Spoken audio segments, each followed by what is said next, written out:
Hello, friends!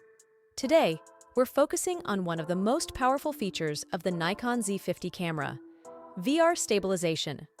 Whether you're recording breathtaking landscapes or fast-paced action scenes, mastering VR stabilization can elevate your photography and videography, guaranteeing sharpness and professionalism in every shot.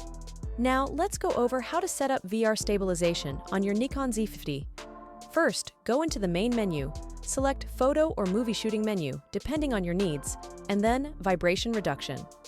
Here you can choose the VR On option to enable stabilization for both photos and videos.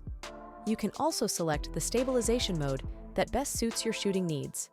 For instance, the normal mode is ideal for typical conditions, providing balanced stabilization. Additionally, some cameras may offer other modes such as Sport or Tripod mode, each tailored for specific shooting scenarios. Experimenting with these modes can help you achieve optimal results in various shooting conditions. Remember, the right stabilization settings can make your photos and videos even more attractive and professional.